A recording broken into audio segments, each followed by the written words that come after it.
Hello friends, good evening. दोस्तों, Sunday की live session के इस क्लास में आप सभी का फिर से एक बार स्वागत है। दोस्तों, आज के सेशन के अंतर्गत हम कुल कंप्यूटर के 50 ऐसे बेसिक मल्टीपल चॉइस क्वेश्चंस के बारे में डिस्कस करेंगे जो आपकी कंप्यूटर जानकारी को बहुत ही ज़्यादा बढ़ाने का काम करेंगे। साथ ही साथ अगर आप कंप्यूटर की तैयारी कर रहे हैं तो आप अपनी जानकारी को परख भी सकते हैं कि आपकी तैयारी कैसी चल रही है। दोस्तों, आपको बता दें कि हर शनिवार को ऐसे ही शाम 7 बजे हम आपके लिए एक लाइव सेशन लेकर के आएंगे जिसके अंतर्गत आप अपनी जानकारियों को चेक कर सकते हैं। और अगर आप भी चाहते हैं कि आपके प्रश्न हमारे इस सेशन के अंतर्गत आए तो आप नीचे मुझे कमेंट बॉक्स में अपना प्रश्न भेज सकते हैं जिसे मैं अगले वीडियो में जरूर जोड़ने का काम करूंगा। तो चलिए बिना देर किए शुरू करते हैं आज के इस इंपॉर्टेंट सेशन को। नमस्कार दोस्तों, मैं अभय पांडे सीसीआई एजुकेशन नगरा के इस डिजिटल क्लास में आप सभी का फिर से एक बार स्वागत करता हूं। तो दोस्तों, चलिए चलते हैं हम अपने उन प्रश्नों की तरफ और देखते हैं कि आज के ये सभी खास प्रश्न आपके लिए कैसे हैं। दोस्तों, आपको बता दें कि आज के इस सेशन के अंतर्गत हम लोग कुल कंप्यूटर के 50 मल्टीपल चॉइस क्वेश्चंस के बारे में डिस्कस करेंगे और साथ ही साथ वीडियो के अंत में आपके लिए एक बहुत ही खास प्रश्न भी होने वाला है जो कि आप मुझे नीचे कमेंट में उसका आंसर बताइएगा। दोस्तों, इस पूरे सेशन के अंतर्गत प्रश्न खत्म होने के बाद मैं आपको कुछ समय दूंगा जिसमें कि आप मुझे अपना आंसर नीचे लाइव चैट वाले सेशन में जा करके आप दे सकते हैं या फिर आप चाहें तो कमेंट सेशन में भी अपना आंसर कर सकते हैं। उसके बाद से फिर हम आपको उसका राइट आंसर बताएंगे। तो आप अगर इस सेशन के साथ जुड़ चुके हैं तो जल्दी से इसको ज़्यादा से ज़्यादा अपने फ्रेंड्स में शेयर कर लीजिए। और दोस्तों, अगर आप चैनल पर नए हैं तो रेड कलर के बटन को प्रेस करके चैनल को सब्सक्राइब करके और बेल आइकन भी प्रेस कर लीजिए ताकि आपको ऐसे ही शानदार वीडियो के नोटिफिकेशन समय समय पर मिलते रहें। एक खास बात आपको बता दें कि ये क्लास जो है हर संडे को आपको शाम को 7 बजे ज़रूर मिलेगा। तो चलिए चलते हैं हम अपने सबसे पहले प्रश्न की तरफ और देखते हैं हमारा पहला प्रश्न कौन सा है। दोस्तों, जो सबसे पहला प्रश्न है वो है एलसीडी का पूरा नाम क्या है। जी हाँ दोस्तों, यहाँ पर प्रश्न है एलसीडी का पूरा नाम क्या है। ऑप्शन में देखिए दिया हुआ है lead crystal device, light central display, liquid central display या फिर लिक्विड क्रिस्टल डिस्प्ले। तो चलिए जल्दी से इसका राइट आंसर आप बता दीजिए। जी हाँ दोस्तों, बिल्कुल सही, आप लोगों का गेस बिल्कुल सही है। इस प्रश्न का जो राइट आंसर है वो है option D, liquid crystal display. तो चलिए आपको ले चलते हैं अपने अगले प्रश्न पर।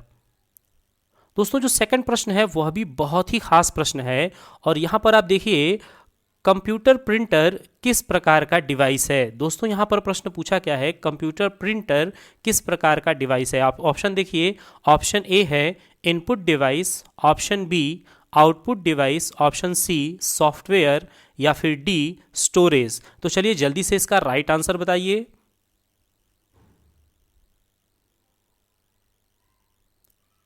जी हाँ दोस्तों, क्वेश्चन सेकंड का जो राइट आंसर होगा वो हो जाएगा ऑप्शन बी, आउटपुट डिवाइस। दोस्तों, बहुत सारे मित्रों ने बहुत ही बढ़िया सा और बिल्कुल राइट आंसर किया है। आपको बता दें कि कंप्यूटर के अंतर्गत मॉनिटर के बाद जो सबसे ज़्यादा आउटपुट डिवाइस यूज़ किया जाता है उसे हम प्रिंटर कहते हैं। और प्रिंटर की कुछ खास जानकारी आपको बता दें तो ये एक इम्पैक्ट प्रिंटर और नॉन इम्पैक्ट प्रिंटर की कैटेगरी में होते हैं।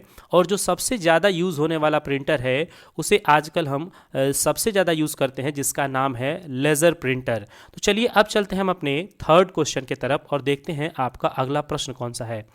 दोस्तों, यहाँ पर जो थर्ड क्वेश्चन है वह भी बहुत ही खास प्रश्न है, कंप्यूटर के लिए प्राथमिक आउटपुट डिवाइस कौन सी है। दोस्तों, थोड़ा सा प्रश्न को ध्यान से पढ़िएगा और उसके बाद इसका आंसर करिएगा क्योंकि थोड़ा सा कंफ्यूज आप इसमें हो सकते हैं। दोस्तों, प्रश्न एक बार फिर से पढ़ते हैं, कंप्यूटर के लिए प्राथमिक आउटपुट डिवाइस कौन सी है। ऑप्शन में देखिए दिया हुआ है ए scanner, B printer, sea mouse या फिर डी मॉनिटर। तो चलिए इसका राइट आंसर बताइए।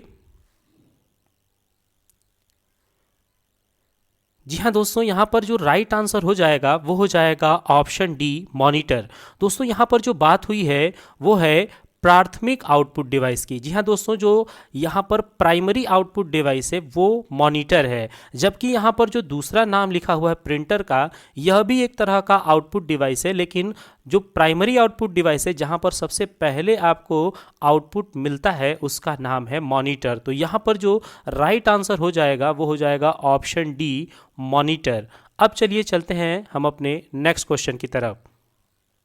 दोस्तों जो क्वेश्चन नंबर 4 है वह तो बहुत ही आसान सा है, लेकिन बहुत ही जानकारी वाला ये प्रश्न है, इसे तो आपको ज़रूर जानना चाहिए।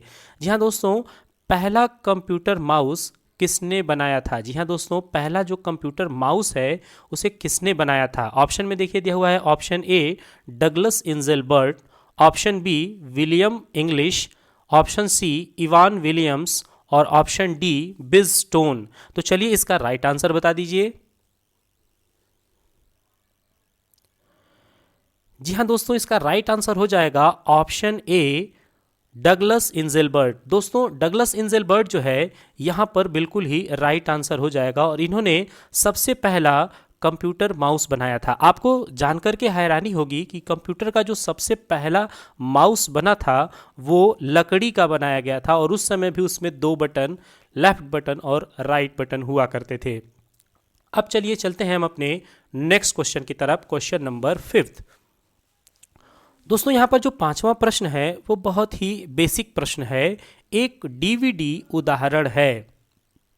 जी हाँ दोस्तों, डीवीडी जो नीचे दिए गए ऑप्शंस हैं उनमें से किसका उदाहरण है? ऑप्शन में देखिए दिया हुआ है, option A hard disk, option B output device, option C optical disc device या फिर सॉलिड स्टेट डिवाइस। तो चलिए इसका राइट आंसर बताइए।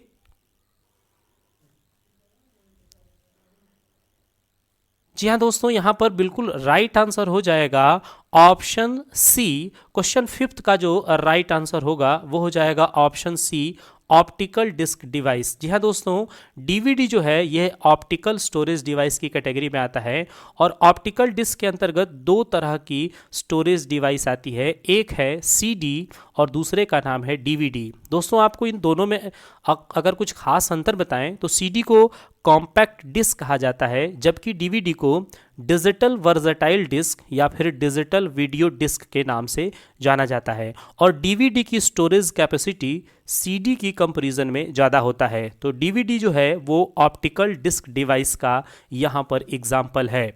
अब चलिए चलते हैं हम अपने नेक्स्ट क्वेश्चन की तरफ, क्वेश्चन नंबर 6।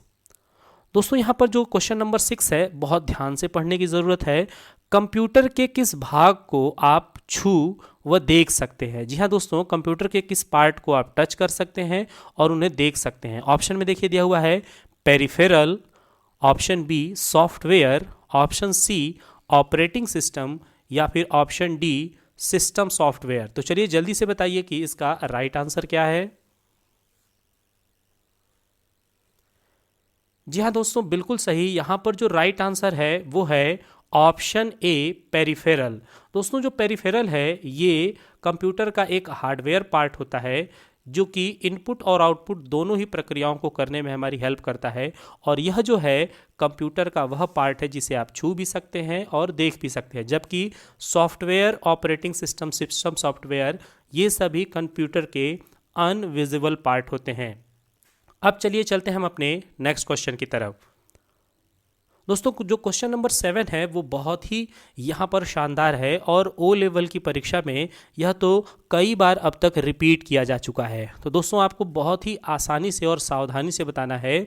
साधारण शब्दों में नेटवर्कों का नेटवर्क कहलाता है। जी हाँ दोस्तों, नेटवर्कों का नेटवर्क क्या कहलाता है? ऑप्शन में देखिए दिया हुआ है इंट्रानेट, इंट्रानेट, यहाँ पर वेबनेट और इंटरनेट। जी हाँ दोस्तों, एक्स्ट्रानेट, इंट्रानेट, वेबनेट या इंटरनेट, इसमें से राइट आंसर कौन सा है? चलिए बताइए।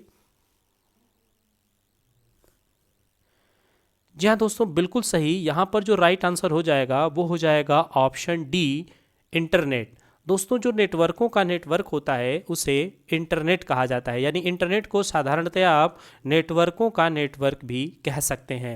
अब चलिए चलते हैं हम अपने नेक्स्ट क्वेश्चन की तरफ। दोस्तों जो क्वेश्चन नंबर 8 है वो है लाइट पेन क्या है? जी हाँ दोस्तों, लाइट पेन की यहाँ पर बात हो रही है कि लाइट पेन क्या है। ऑप्शन में देखिए दिया हुआ है input device, output device, a type of pen या फिर नॉन ऑफ दीज। तो चलिए इसका राइट आंसर बताइए।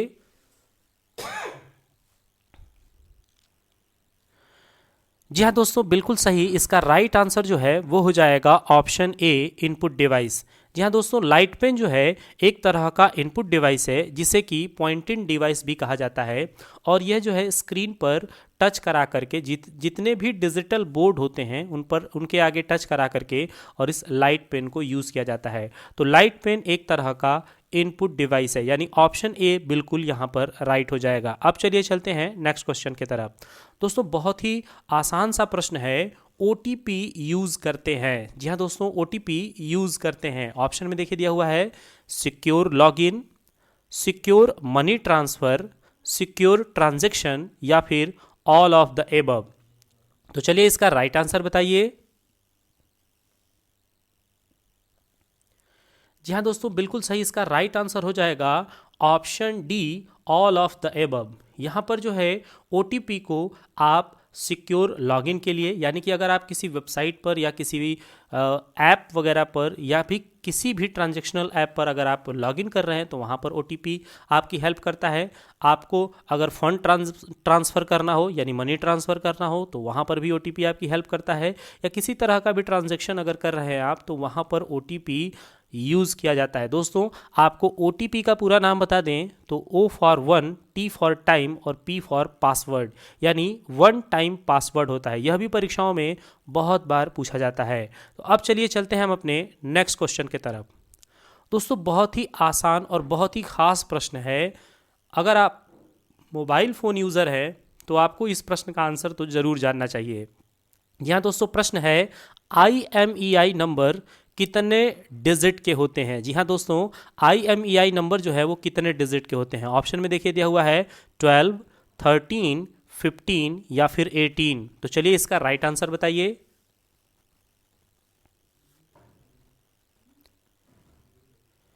जी हाँ दोस्तों, बिल्कुल सही, इसका राइट आंसर होगा ऑप्शन सी, 15।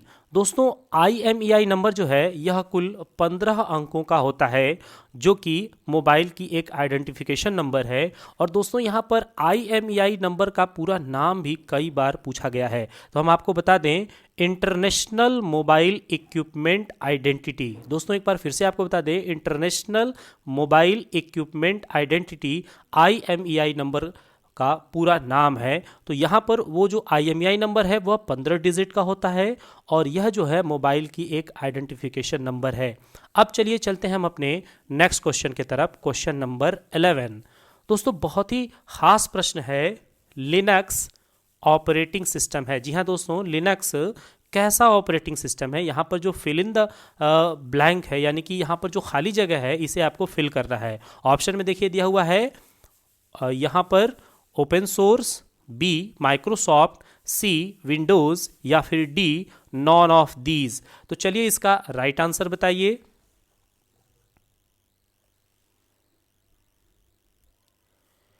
जी हाँ दोस्तों, बिल्कुल इसका राइट आंसर जो है वो है ऑप्शन ए, ओपन सोर्स।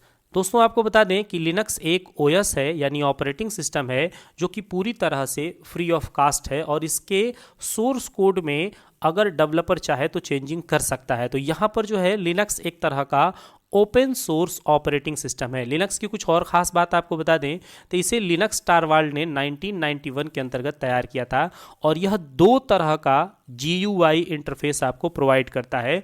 पहले का नाम है KDE, जिसे के डेस्कटॉप इन्वायरमेंट कहते हैं, जबकि दूसरे का नाम है जीनोम।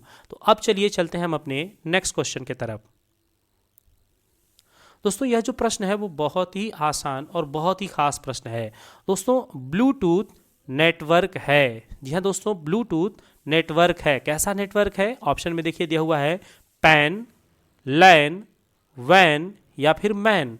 तो चलिए इस कहाँ पर इसका राइट आंसर बताइए कि ब्लूटूथ किस तरह का नेटवर्क है।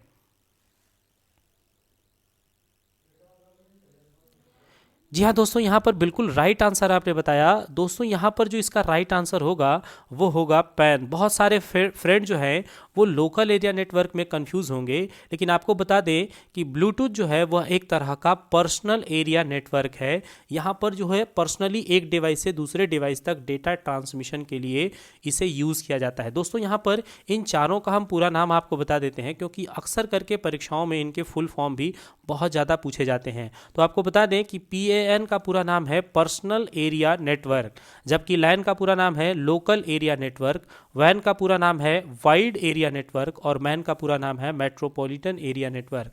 तो दोस्तों ब्लूटूथ जो है वो एक तरह का पर्सनल एरिया नेटवर्क है। अब चलिए चलते हैं हम अपने नेक्स्ट क्वेश्चन की तरफ। दोस्तों बहुत ही शानदार सा प्रश्न है, यूपीआई में यू क्या है। जी हाँ दोस्तों, यूपीआई में यू का यहाँ पर पूरा नाम पूछा गया है। यू का मीन्स यहाँ पर क्या है। ऑप्शन में देखिए दिया हुआ है यूनिवर्सिटी, यूनिफाइड, यूनिवर्सल या फिर यूनिक। तो चलिए यहाँ पर इसका राइट आंसर बताइए।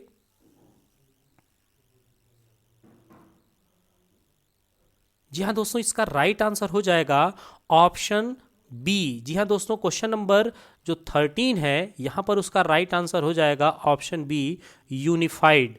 आपको बता दें कि यूपीआई जो है एक तरीके का फंड ट्रांसफ़र के लिए, डिजिटल ट्रांजैक्शन के लिए यूज़ किया जाता है। यहाँ पे डिजिटल फंड ट्रांसफ़र करना हो तो यूपीआई के द्वारा हम ट्रांसफ़र करते हैं, और यूपीआई का पूरा नाम है यूनिफाइड पेमेंट इंटरफेस। तो दोस्तों यहाँ पर यू का मतलब है यूनिफाइड, P फॉर पेमेंट और I फॉर इंटरफेस, यानी यूनिफाइड पेमेंट इंटरफेस है। तो U का पूरा नाम हो जाएगा यूनिफाइड, यानी राइट आंसर B हो जाएगा। अब चलिए चलते हैं हम अपने नेक्स्ट क्वेश्चन की तरफ।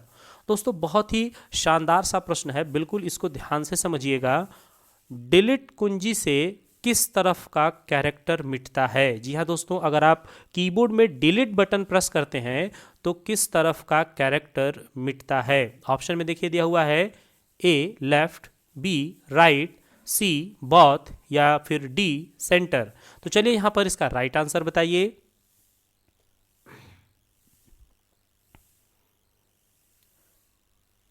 जी हाँ दोस्तों, यहां पर बिल्कुल आपने सही उत्तर दिया है, ऑप्शन बी हो जाएगा राइट साइड। जी हाँ दोस्तों, जब हम डिलीट बटन प्रेस करते हैं तो यहां पर जो है वह डिलीट करता है राइट साइड में। तो दोस्तों इसको हम आपको प्रैक्टिकली भी करके दिखा देते हैं, क्योंकि यहाँ पर कई सारे एक दो प्रश्न बन जाते हैं और उसमें बच्चे कंफ्यूज होते हैं। तो उसके लिए मैं यहाँ पर ऑन स्क्रीन कीबोर्ड ला लेता हूँ और यहाँ पर फिर मैं आपको इसका प्रैक्टिकल भी करके आपको दिखा देता हूँ। दोस्तों अगर आपका कर्सर जो है वो आपके वर्ड के या फिर पैराग्राफ या फिर सेंटेंस के बिल्कुल लास्ट में यानी एंड पॉइंट पर ब्लिंक कर रहा है, जैसा कि आप यहाँ पर देख पा रहे होंगे कि राइट के आगे आपका कर्सर जो है वो ब्लिंक कर रहा है, और अगर आपका कर्सर यहाँ राइट साइड में ब्लिंक कर रहा है और आप अगर बैक स्पेस बटन प्रेस करते हैं तो आप देखिए एक एक करके लेफ्ट की तरफ में जो है वो डेटा डिलीट हो रहा है।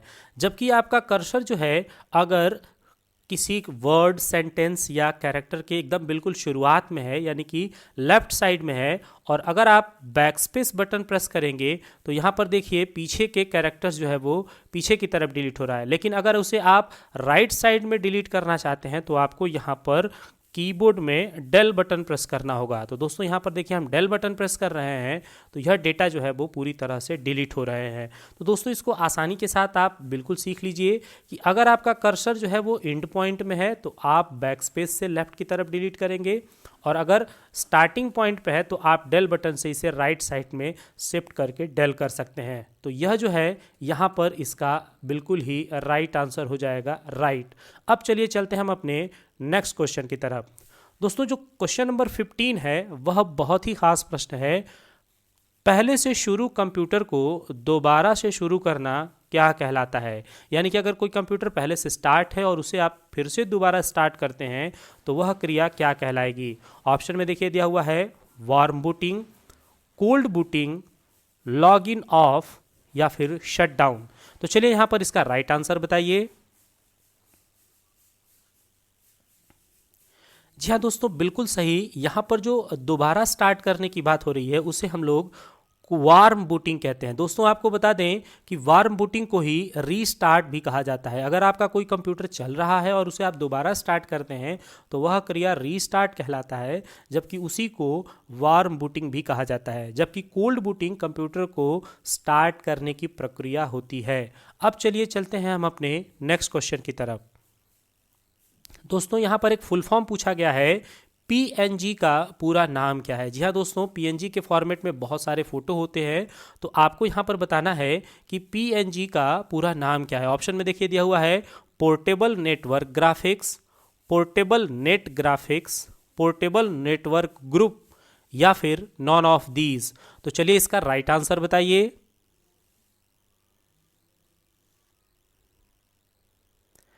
जी हाँ दोस्तों, बिल्कुल सही। इसका राइट आंसर हो जाएगा option A, portable network graphic. जी हाँ दोस्तों, पोर्टेबल नेटवर्क ग्राफिक पीएनजी का पूरा नाम है। दोस्तों आपको बता दें कि जीआईएफ, पीएनजी और इस तरह से जेपीईजी वगैरह जो है वो फोटो के बहुत ही ज़्यादा बेहतर फॉर्मेट माने जाते हैं। तो पीएनजी जो है इसका पूरा नाम हो जाएगा पोर्टेबल नेटवर्क ग्राफिक। अब चलिए चलते हैं हम अपने नेक्स्ट क्वेश्चन की तरफ। बहुत ही आसान सा प्रश्न है दोस्तों, कितने किलोबाइट में एक मेगाबाइट होता है? जी हाँ दोस्तों, कितने किलोबाइट में एक मेगाबाइट होता है आपको बताना है। ऑप्शन देखिए दिया हुआ है 256, 1024, 128 या 512। तो चलिए बिल्कुल से आसान प्रश्न का आप बहुत जल्दी जवाब दे दीजिए। जी हाँ दोस्तों, हमारे बहुत सारे मित्रों ने इसका बिल्कुल सही जवाब दिया है। यहाँ पर 1024 किलो बाइट जब मिलते हैं तो वहाँ पर एक मेगाबाइट होता है, यानी कि 1024 किलो बाइट में एक मेगाबाइट होगा। यहाँ पर राइट आंसर जो हो जाएगा वो होगा ऑप्शन बी। ऑप्शन बी यहाँ पर बिल्कुल सही हो जाएगा। अब चलिए चलते हैं हम अपने नेक्स्ट क्वेश्चन की तरफ। दोस्तों यहाँ पर जो नेक्स्ट क्वेश्चन है वो है, कंप्यूटर मॉनिटर पर ब्लिंक करने वाला चिन्ह क्या कहलाता है? जैसा कि आप यहाँ पर देख रहे होंगे, यहाँ पर एक कर्सर जो है वो बार बार ब्लिंक कर रहा है, तो इसको क्या कहते हैं? ऑप्शन में देखिए दिया हुआ है यहाँ पर पॉइंटर, कर्सर, ट्रैक बॉल या फिर माउस। तो चलिए इस आसान से प्रश्न का जल्दी से आंसर बताइए। जी हाँ दोस्तों, मॉनिटर पर ये जो ब्लिंक करने वाला चिन्ह है इसे हम कर्सर कहते हैं। तो दोस्तों यहाँ पर जो कर्सर यानी कि ऑप्शन बी जो है वो बिल्कुल ही राइट आंसर हो जाएगा। दोस्तों जो पॉइंटर होता है वो एरो के सिंबल में होता है, जैसा कि आप यहाँ पर देख पा रहे होंगे। जब ये एरो का सिंबल बनता है तो इसे हम पॉइंटर कहते हैं, जबकि जो यहाँ पर ब्लिंक करने वाला सिंबल है जो एक सीधी लाइनिंग के जैसा आपको दिख रहा है, इसे कर्सर कहा जाता है। अब चलिए चलते हैं हम अपने नेक्स्ट क्वेश्चन की तरफ। दोस्तों यहाँ पर जो 19 नंबर का क्वेश्चन है वो है, वर्चुअल मेमोरी का आकार निर्भर करता है। वर्चुअल मेमोरी का आकार किस पर निर्भर करता है? ऑप्शन में देखिए दिया हुआ है ए, डाटाबेस पर, बी, एड्रेस लाइन पर, सी, डिस्क स्पेस पर, या फिर D, all of the above. तो चलिए यहाँ पर इसका राइट आंसर बताइए। जी हाँ दोस्तों, बिल्कुल इसका राइट आंसर हो जाएगा ऑप्शन सी, डिस्क स्पेस पर। जी हाँ दोस्तों, डिस्क स्पेस जो है यहीं पर जो है आपके वर्चुअल मेमोरी के आकार को ये निर्भर करता है, यानी कि डिस्क स्पेस जितनी कैपेसिटी रखेगा उसी हिसाब से वर्चुअल मेमोरी का साइज भी उस पर डिपेंड होगा। तो यहाँ पर जो क्वेश्चन नंबर 19 होगा इसका जो राइट आंसर होगा वो हो जाएगा ऑप्शन सी, डिस्क स्पेस। अब चलिए चलते हैं हम अपने नेक्स्ट क्वेश्चन की तरफ। दोस्तों यहाँ पर जो नेक्स्ट क्वेश्चन है वो है, कंप्यूटर सीपीयू में मेमोरी, कंट्रोल एंड थर्ड जो पार्ट होता है यानी थर्ड जो यूनिट होता है उसे क्या कहते हैं? ऑप्शन देखिए दिया हुआ है, arithmetic and logical unit, input output unit, micro processor, या फिर नॉन ऑफ दीज। तो चलिए यहाँ पर जल्दी से इसका राइट आंसर बताइए।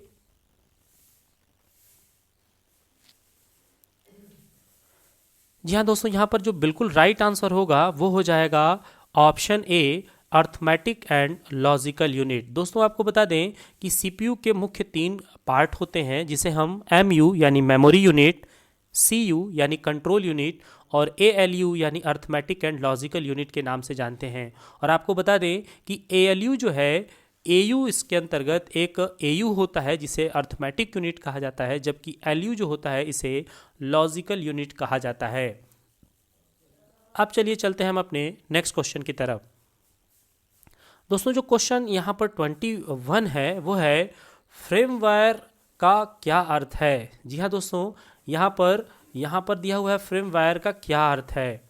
यहाँ पर आपको बताना है। ऑप्शन देखिए दिया हुआ है, option A, software hardware boundary, option B, application software, option C, system software, या फिर D, all of the above. तो चलिए इसका राइट आंसर बताइए।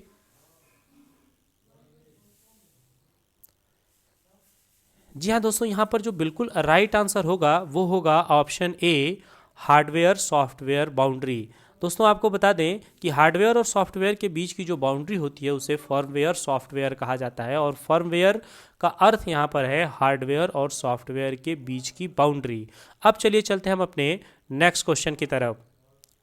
दोस्तों यहाँ पर जो 22 नंबर का क्वेश्चन है वो है, माउस के माध्यम से किसी ऑब्जेक्ट की प्रॉपर्टीज देखने के लिए क्या करेंगे। जी हाँ दोस्तों, अगर माउस के थ्रू किसी ऑब्जेक्ट की प्रॉपर्टी आप देखना चाहते हैं तो उसके लिए क्या करेंगे। ऑप्शन देखिए दिया हुआ है, शिफ्ट क्लिकिंग, ड्रैगिंग, ड्रॉपिंग या फिर राइट क्लिकिंग। तो चलिए आप बताइए कि यहाँ पर इसका राइट आंसर क्या होगा।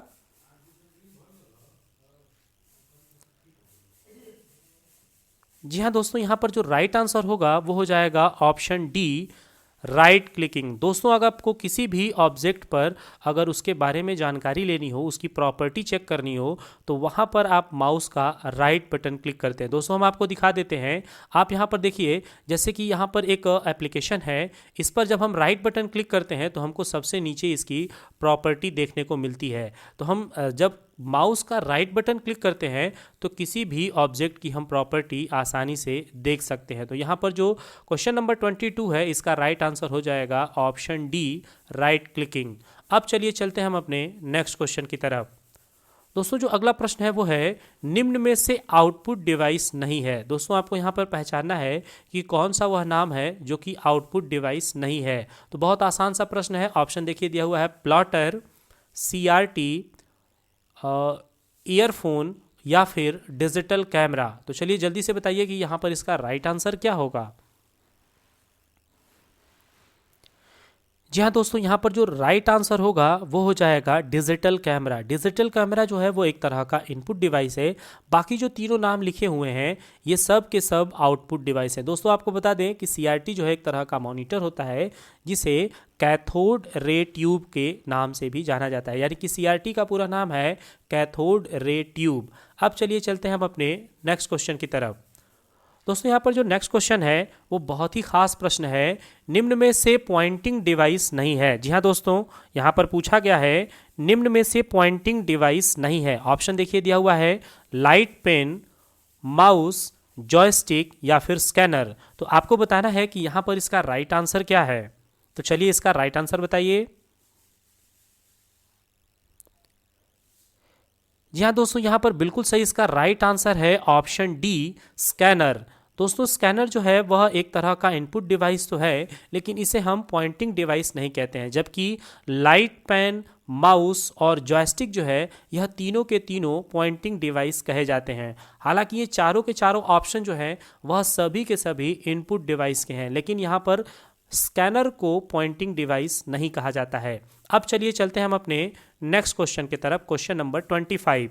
तो यहाँ पर देखिए प्रश्न दिया हुआ है, इंकजेट प्रिंटर में पाई जाने वाली यहाँ कलर्ड इंक बॉटल में रंगों की संख्या कितनी होती है। जी हाँ दोस्तों, आपको बताना है कि इंकजेट प्रिंटर के अंतर्गत जो कलर इंक बॉटल होते हैं वहाँ पर रंगों की संख्या कितनी होती है।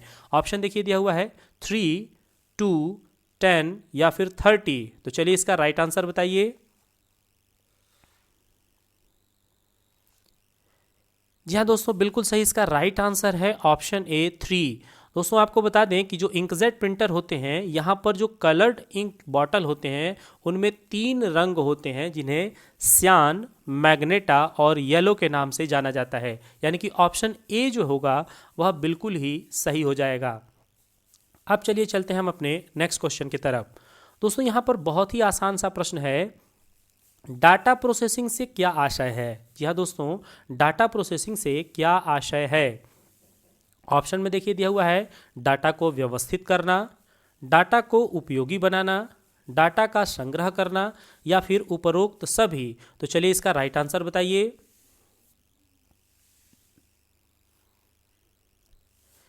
जी हाँ दोस्तों, बिल्कुल सही इसका राइट आंसर हो जाएगा ऑप्शन डी, उपरोक्त सभी। उपरोक्त सभी जो है यहाँ पर बिल्कुल ही सही जवाब होगा डाटा प्रोसेसिंग का। अब चलिए चलते हैं हम अपने नेक्स्ट क्वेश्चन की तरफ, क्वेश्चन नंबर 27। दोस्तों यहाँ पर बहुत ही शानदार प्रश्न है, माइक्रो प्रोसेसर के निर्माता कौन है? जी हाँ दोस्तों, माइक्रो प्रोसेसर जो कंप्यूटर के 4th जनरेशन में यूज़ होने वाली टेक्निक है, इसके जनक कौन है, इसके निर्माता कौन है? ऑप्शन देखिए दिया हुआ है इंटेल, एप्पल, IBM या फिर HCL। तो चलिए यहाँ पर इसका राइट आंसर बताइए।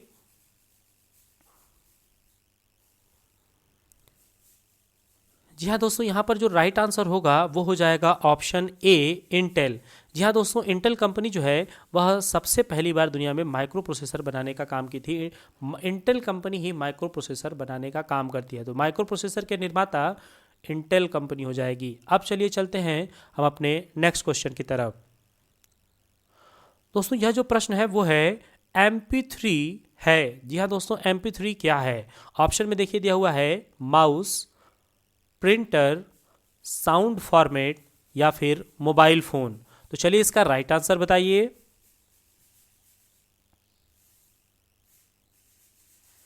जी हाँ दोस्तों, बिल्कुल सही, इसका राइट आंसर होगा ऑप्शन सी, साउंड फॉर्मेट। दोस्तों आपको बता दें, MP3 एक ऑडियो गाने का एक एक्सटेंशन होता है जहाँ पर हम लोग आसानी के साथ ऑडियो सॉन्ग सुनने का काम करते हैं। तो MP3 एक तरह का साउंड फॉर्मेट है। दोस्तों अगर आप वीडियो यहाँ तक देखते हुए आ चुके हैं तो वीडियो को एक ज़रूर लाइक करिएगा और अपने दोस्तों में ज़रूर शेयर करिएगा ताकि इस तरह की जानकारी वो भी ले सकें। देखिए, जो अगला प्रश्न है वो है इनपुट को आउटपुट में रूपांतरण कौन करता है? जी हाँ दोस्तों, इनपुट को आउटपुट में कन्वर्ट, बदलने का काम कौन करता है? ऑप्शन देखिए दिया हुआ है, option A peripherals, B memory, C storage या फिर डी CPU। तो चलिए यहाँ पर इसका राइट आंसर बताइए।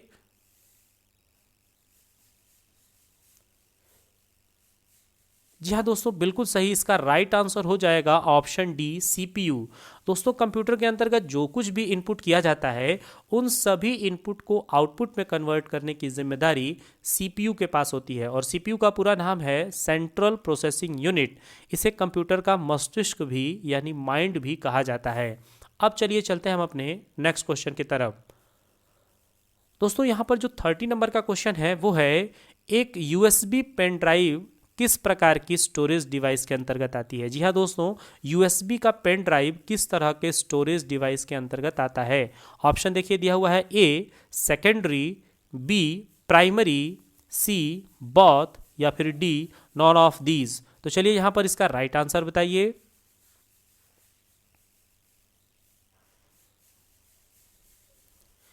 जी हाँ दोस्तों, बिल्कुल सही, यहाँ पर जो राइट आंसर हो जाएगा वो हो जाएगा option A, secondary storage device. जी हाँ दोस्तों, आपको बता दें कि USB पेन ड्राइव जो है यह एक तरह का सेकेंडरी स्टोरेज डिवाइस है जिसे कि USB पोर्ट के अंतर्गत लगा करके यूज़ किया जाता है। दोस्तों पेन ड्राइव के कई सारे नाम हैं, जैसे कि पेन ड्राइव को USB thumb drive, data traveller, plug and play device या फिर USB थंब ड्राइव के नाम से जाना जाता है, और यह एक तरह का सेकेंडरी स्टोरेज डिवाइस है। अब चलिए चलते हैं नेक्स्ट क्वेश्चन की तरफ। दोस्तों जो अगला प्रश्न है वो है निम्न में से कौन सी कुंजी कर्सर के बाईं तरफ के अक्षर को मिटाता है? दोस्तों थोड़ी देर पहले ही हमने आपको यहाँ पर लाइव भी करके दिखाया है। आपने अगर थोड़ा सा पहले वीडियो पे बहुत ध्यान से देखा होगा तो इस प्रश्न का तो बहुत ही आसानी के साथ आप आंसर कर ले जाएंगे। तो ऑप्शन देखिए दिया हुआ है, space bar, delete, back space या फिर नॉन ऑफ दीज। तो चलिए इसका राइट आंसर बताइए।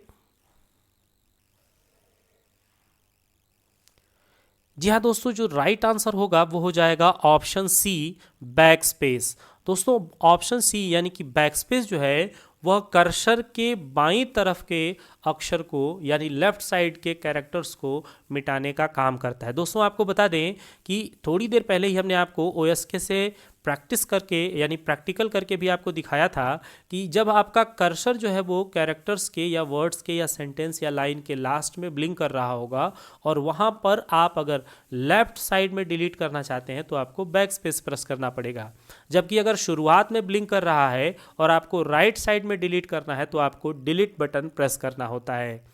तो यहाँ 31 का जो राइट आंसर होगा वो हो जाएगा ऑप्शन सी, बैक स्पेस। अब चलिए चलते हैं हम अपने नेक्स्ट क्वेश्चन की तरफ। दोस्तों जो 32 नंबर का क्वेश्चन है वो है CPU एंड इनपुट आउटपुट के बीच सिग्नलों के मूवमेंट को कौन नियंत्रित करता है? जी हाँ दोस्तों, सीपीयू और इनपुट आउटपुट के बीच जो सिग्नल्स का मूवमेंट होता है उसे कौन नियंत्रित करता है? ऑप्शन देखिए दिया हुआ है एएलयू, बी सीयू, सी एमयू या फिर डी एलयू लॉजिकल यूनिट। तो अब चलिए इसका राइट आंसर बताइए। जी हाँ दोस्तों, यहाँ पर जो इसका राइट आंसर हो जाएगा वो हो जाएगा ऑप्शन बी सीयू। दोस्तों आपको बता दें कि सीपीयू और इनपुट आउटपुट के अंतर्गत जो कुछ भी सिग्नल्स के मूवमेंट होते हैं या जो कुछ भी इनपुट आउटपुट होता है उन सभी को कंट्रोल करने का काम सीयू का होता है, यानी कि कंट्रोल यूनिट का होता है। यही डेटा को जो है यहाँ पर कंट्रोल करने का काम करता है और साथ ही साथ प्रोसेस हो जाने के बाद जब वो इन्फॉर्मेशन में बदल जाता है तो उसे भी कंट्रोल करने का कार्य करता है। अब चलिए चलते हैं हम अपने नेक्स्ट क्वेश्चन की तरफ। दोस्तों जो अगला प्रश्न है वो तो बहुत ही खास है और बिल्कुल ध्यान से पढ़िएगा, उसके बाद इसका आंसर करिएगा। रिसाइकल बिन स्वतः कॉन्फ़िगर हो जाता है ताकि यह आपके कंप्यूटर की हार्ड डिस्क का कितना % डाटा को स्टोर करने के योग्य हो जाए? जी हाँ दोस्तों, आपको यहाँ पर एक बार फिर प्रश्न पढ़ लेना है। रिसाइकल बिन स्वतः कॉन्फ़िगर हो जाता है ताकि यह आपके कंप्यूटर की हार्ड डिस्क का कितना % डाटा को स्टोर करने के योग्य हो जाए? ऑप्शन देखिए दिया हुआ है 10%, 1%, 5% या फिर 15%। तो चलिए यहाँ पर इसका राइट आंसर बताइए।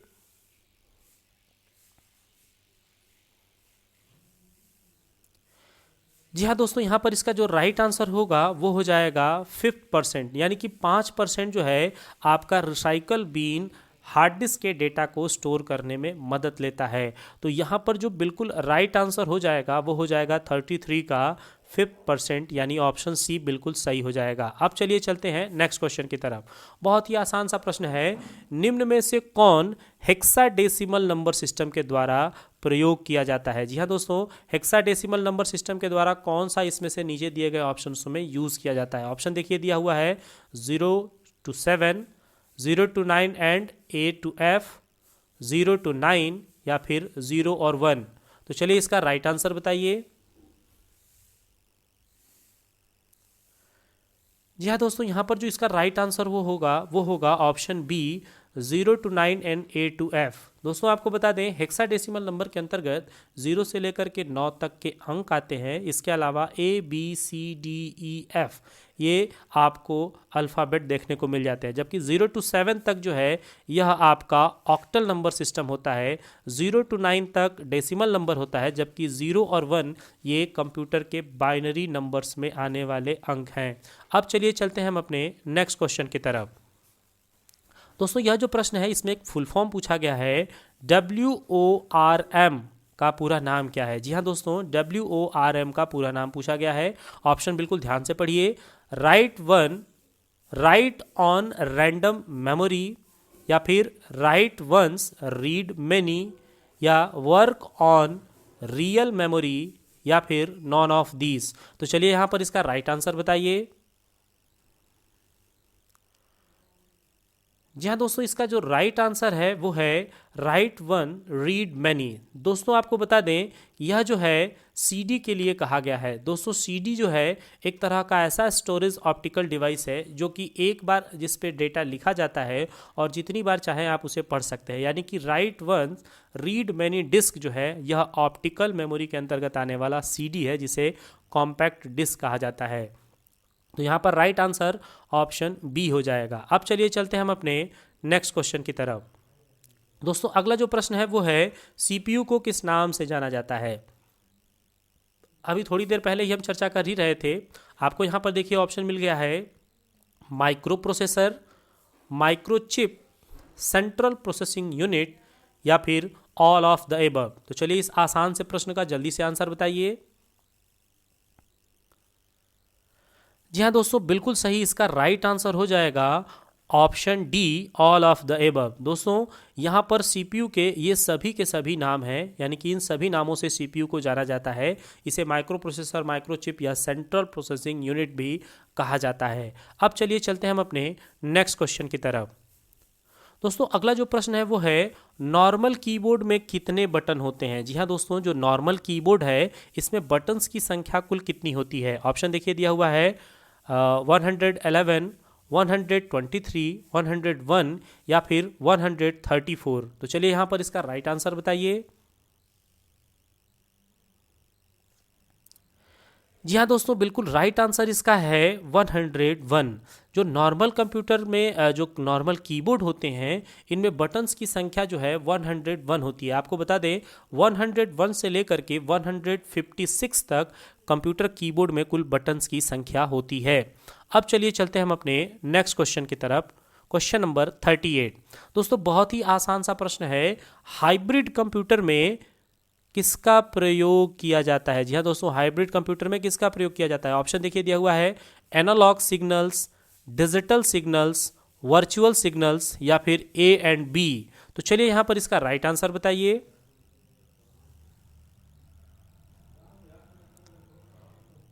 जी हाँ दोस्तों, इसका राइट आंसर यहाँ पर हो जाएगा option D, A and B both. दोस्तों आपको बता दें कि जो हाइब्रिड कंप्यूटर होते हैं वो एनालॉग सिग्नल्स पे भी वर्क करते हैं और डिजिटल सिग्नल्स पे भी वर्क करते हैं, यानी कि जो डिजिटल और एनालॉग दोनों का काम कर सके उसे हाइब्रिड कंप्यूटर कहा जाता है। और हाइब्रिड कंप्यूटर सबसे ज़्यादा हॉस्पिटलों में यूज़ किया जाता है। अब चलिए चलते हैं नेक्स्ट क्वेश्चन पे। दोस्तों कंप्यूटर का कार्य नहीं है, बहुत आसान सा प्रश्न है, कंप्यूटर का कार्य नहीं है। यहाँ पर जो नीचे नाम लिखे गए हैं इनमें से कौन सा काम कंप्यूटर का नहीं है? ऑप्शन देखिए दिया हुआ है, इनपुट, आउटपुट, अंडरस्टैंडिंग या फिर कंट्रोलिंग। तो चलिए इसका राइट आंसर बताइए। जी हाँ दोस्तों, इसका राइट आंसर है ऑप्शन सी, अंडरस्टैंडिंग। दोस्तों आपको बता दें कि आपका कंप्यूटर जो है वो अंडरस्टैंड यानी समझदार नहीं होता है, ये समझने का काम नहीं करता है। ये इनपुट, आउटपुट और कंट्रोल करने का काम कर सकता है, जबकि इसकी अंडरस्टैंडिंग नहीं होती है। तो यहाँ पर जो 39 का राइट आंसर होगा वो हो जाएगा ऑप्शन सी, अंडरस्टैंडिंग। अब चलिए चलते हैं हम अपने नेक्स्ट क्वेश्चन की तरफ। दोस्तों यहाँ पर जो प्रश्न है थोड़ा ध्यान से इसको पढ़िएगा। निम्नलिखित स्टोरेज डिवाइस को एक स्थान से दूसरे स्थान पर आसानी से नहीं ले जा सकते हैं। तो यहाँ पर जो नीचे नाम लिखे गए हैं इनमें से सबसे वह कौन सा डिवाइस है जो आसानी से एक दूसरे जगह से आप नहीं ले जा सकते हैं, इसको बताना है आपको। ऑप्शन देखिए दिया हुआ है, pen drive, CD, hard disk या फिर डीवीडी। तो चलिए इसका राइट आंसर बताइए। जी हाँ दोस्तों, यहाँ पर इसका राइट आंसर हो जाएगा ऑप्शन सी, हार्ड डिस्क। दोस्तों हार्ड डिस्क जो है ये बाकी और यहाँ जो नाम लिखे गए हैं इन एक्स्ट्रा मेमोरी यूनिट के तुलना में हार्ड डिस्क जो है वो आसानी से आप कहीं नहीं ले जा सकते, जबकि पेन ड्राइव, सीडी, डीवीडी को आप कहीं पर भी आसानी से ले जा सकते हैं। अब चलते हैं हम अपने नेक्स्ट क्वेश्चन की तरफ। दोस्तों यहाँ पर जो अगला प्रश्न है वो है, निम्नलिखित में से कौन सा इंटरनेट से संबंधित शब्द नहीं है? जी हाँ दोस्तों, नीचे जो कुछ यहाँ पर लिखे गए हैं इसमें से कौन इंटरनेट से संबंधित नहीं है? ऑप्शन देखिए दिया हुआ है, लिंक्स, ब्राउज़र, प्रिंटर या फिर सर्च इंजन। तो चलिए इसका राइट आंसर बताइए। जी हाँ दोस्तों, यहाँ पर इसका राइट आंसर हो जाएगा ऑप्शन सी, प्रिंटर। प्रिंटर जो है वह यहाँ पर इंटरनेट से संबंधित नहीं है, जबकि लिंक, ब्राउज़र और सर्च इंजन ये सभी शब्द जो है वो इंटरनेट से संबंधित है। तो राइट आंसर यहाँ पर ऑप्शन सी हो जाएगा। अब चलिए चलते हैं हम अपने नेक्स्ट क्वेश्चन की तरफ। दोस्तों अगला जो प्रश्न है वो है, निम्नलिखित में से कौन सा टेलीकम्युनिकेशन डिवाइस का उदाहरण है? दोस्तों यहाँ पर टेलीकम्युनिकेशन डिवाइस का एग्जाम्पल पूछा गया है कि कौन सा है। ऑप्शन देखिए दिया हुआ है, a keyboard, B mouse, C printer या फिर डी मॉडेम। तो चलिए यहाँ पर इसका राइट आंसर बताइए।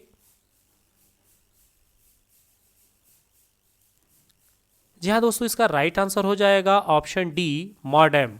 मॉडेम जो है वह एक तरह का ऐसा डिवाइस है जो कि टेलीकम्युनिकेशन डिवाइस के तौर पे जाना जाता है, और इसमें जो है एक डिवाइस से दूसरे डिवाइस में डाटा ट्रांसमिशन किया जा सकता है। अब चलिए चलते हैं अपने नेक्स्ट क्वेश्चन की तरफ।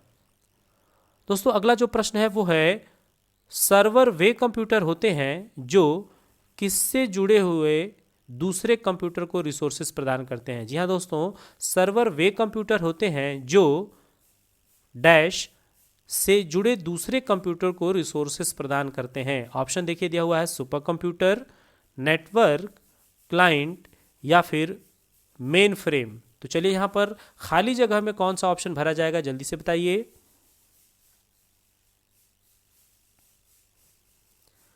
जी हाँ दोस्तों, इसका राइट आंसर यहाँ पर है ऑप्शन बी, नेटवर्क। जी हाँ दोस्तों, नेटवर्क से जुड़े दूसरे कंप्यूटर को रिसोर्सेज प्रदान करते हैं। कंप्यूटर के जो सर्वर होते हैं, सर्वर जो है अपने क्लाइंट्स को नेटवर्क के थ्रू ही उनके रिक्वेस्ट को रिस्पॉन्स करने का काम करते हैं। तो यहाँ पर जो 43 का जो राइट आंसर होगा वो हो जाएगा ऑप्शन बी, नेटवर्क। अब चलिए चलते हैं हम अपने नेक्स्ट क्वेश्चन की तरफ। दोस्तों बहुत ही शानदार सा प्रश्न है, बहुत ही आसान है, लेकिन बहुत ही ध्यान से सोच समझ के इसका आंसर बताइएगा। एक वेब पेज निम्न में से किस फॉर्मेट में सेव करते हैं? ऑप्शन देखिए दिया हुआ है, जावा, डीओसी, एचटीएमएल या ऑल ऑफ द एबव। तो यहां पर बहुत ध्यान से इसका आंसर बताइए।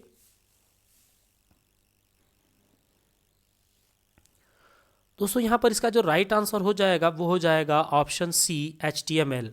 दोस्तों जो वेब पेज क्रिएट किए जाते हैं उनको ज़्यादातर एचटीएमएल के फॉर्मेट में सेव किया जाता है। अब चलिए चलते हैं हम अपने नेक्स्ट क्वेश्चन की तरफ। दोस्तों आपको बता दें, एचटीएमएल का पूरा नाम हाइपर टेक्स्ट मार्कअप लैंग्वेज है।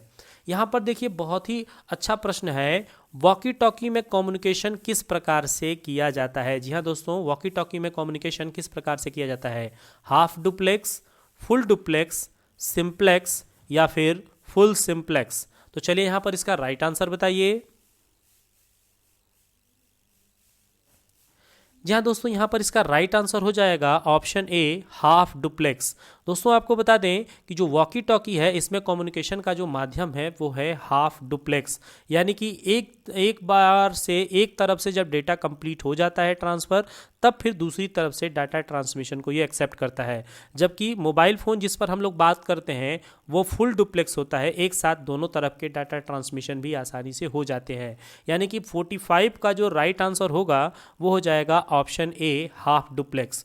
दोस्तों अगर आप वीडियो यहाँ तक देखते हुए आ चुके हैं तो आप जो है इस वीडियो को ज़रूर लाइक करिएगा और अपने दोस्तों में शेयर करिएगा और कमेंट करके बताइएगा कि यह वीडियो आपको कैसा लगा है। दोस्तों ये जो वीडियो आज हमने बनाया है इसमें हमने बहुत सारे बेसिक प्रश्नों को रखा हुआ है और उसका केवल यही रीज़न है कि बहुत सारे हमारे यूज़र ने और बहुत सारे हमारे व्यूवर्स ने कहा था कि सर पहले कुछ बेसिक से प्रश्नों को आप हम लोगों के बीच रखिए, ताकि उन सभी बेसिक प्रश्नों को हम लोग सॉल्व कर लें, उसके बाद से फिर आप हम लोगों को थोड़ा और भी हार्ड क्वेश्चन दीजिएगा। तो अभी हमने इस बार के पूरे वीडियो में बहुत सारे सिंपल भी प्रश्न रखे हैं और कुछ हमने बिल्कुल यूनिक क्वेश्चंस भी रखा हुआ है। अब चलिए चलते हैं हम लोग अपने अगले प्रश्न की तरफ। दोस्तों यहाँ पर प्रश्न जो है वो है, भारत में इंटरनेट शुरुआत करने का योगदान किसका है? जी हाँ दोस्तों, भारत में सबसे पहली बार इंटरनेट को शुरू करने का योगदान किसका है? ऑप्शन देखिए दिया हुआ है, बीएसएनएल, ऑप्शन बी है एमटीएनएल, ऑप्शन सी है वीएसएनएल या फिर डी है नॉन ऑफ दीज। तो चलिए यहां पर इसका राइट आंसर बताइए। जी हाँ दोस्तों, यहां पर इसका राइट आंसर हो जाएगा ऑप्शन सी, वीएसएनएल। दोस्तों आपको हम यहाँ पर इनके पूरे नाम बता देते हैं। तो बीएसएनएल का पूरा नाम है भारत संचार निगम लिमिटेड, जबकि एमटीएनएल का नाम है महानगर टेलीफोन निगम लिमिटेड और वीएसएनएल का पूरा नाम है विदेश संचार निगम लिमिटेड। और विदेश संचार निगम लिमिटेड ही भारत में सबसे पहली बार 15 अगस्त 1995 में इंटरनेट की शुरुआत किया था। तो भारत में इंटरनेट की शुरुआत करने का योगदान जो है वो बीएसएनएल के लिए जाता है। अब चलिए चलते हैं हम अपने नेक्स्ट क्वेश्चन की तरफ। Question number 47। दोस्तों बहुत ही शानदार प्रश्न है, निम्न में से कौन सा भाग नेटवर्क के सिक्योरिटी का काम करता है? जी हाँ दोस्तों, नेटवर्क के सिक्योरिटी का काम कौन करता है? दोस्तों ऑप्शन देखिए दिया हुआ है, डीएसएल, टेलनेट, फायरवॉल या फिर हब। तो चलिए यहाँ पर इसका राइट आंसर बताइए। यहाँ दोस्तों यहाँ पर इसका राइट आंसर जो होगा वो हो जाएगा ऑप्शन सी, फायरवॉल। दोस्तों आपको बता दें कि फायरवॉल जो है एक तरह का सिक्योरिटी वॉल होता है जो कि नेटवर्क के अंतर्गत सिक्योरिटी प्रदान करने का काम करता है। दोस्तों डीएसएल का भी पूरा नाम कई बार पूछा जाता है और यहाँ पर इसका पूरा नाम है डिजिटल सब्सक्राइबर लाइन। तो आप इसे भी याद रखिएगा, डिजिटल सब्सक्राइबर लाइन डीएसएल का पूरा नाम है। अब चलिए चलते हैं हम अपने नेक्स्ट क्वेश्चन की तरफ। क्वेश्चन नंबर 48 बहुत ही अच्छा प्रश्न है, हम जीमेल में अधिकतम कितने साइज की फाइल को अटैचमेंट कर सकते हैं? जी हाँ दोस्तों, जीमेल के अंतर्गत कितने साइज के फाइल को अटैच किया जा सकता है? ऑप्शन देखिए दिया हुआ है 15 MB, 20 MB, 25 MB या फिर 10 MB। तो चलिए यहाँ पर इसका राइट आंसर बताइए। जी हाँ दोस्तों, बिल्कुल सही। यहाँ पर इसका जो राइट आंसर होगा वो हो जाएगा ऑप्शन सी 25 MB। दोस्तों 25 MB तक आप जीमेल के अंतर्गत यानी गूगल मेल के अंतर्गत फाइल को अटैच करा करके आप भेज सकते हैं। अब चलिए चलते हैं हम अपने नेक्स्ट क्वेश्चन पे, क्वेश्चन नंबर 49। दोस्तों यहाँ पर जो प्रश्न है वो है बहुत ही शानदार। निम्न में से कौन सी सोशल साइट का एग्जाम्पल नहीं है? दोस्तों यहाँ पर सोशल साइट का एग्जाम्पल कौन सा नहीं है? ऑप्शन देखिए दिया हुआ है ट्विटर, इंस्टाग्राम, लिंक्डइन या फिर अमेजॉन। तो चलिए यहाँ पर इसका राइट आंसर बताइए। जी हाँ दोस्तों, यहाँ पर इसका जो राइट आंसर होगा वो हो जाएगा ऑप्शन डी अमेजॉन। दोस्तों अमेजॉन जो है यहाँ पर एक सोशल साइट नहीं है। बाकी ट्विटर, इंस्टाग्राम, लिंक्डइन एक तरह का सोशल साइट है। आपको बता दें ट्विटर को माइक्रो ब्लॉगिंग साइट कहा जाता है, जबकि इंस्टाग्राम एक इंस्टेंट फोटो वीडियो शेयर करने के लिए यूज़ किया जाता है, और लिंक्डइन जो है वह एक तरह का प्रोफेशनल जॉब ढूंढने में आपकी मदद करता है। अब चलिए चलते हैं अपने इस वीडियो के अंतिम प्रश्न पे।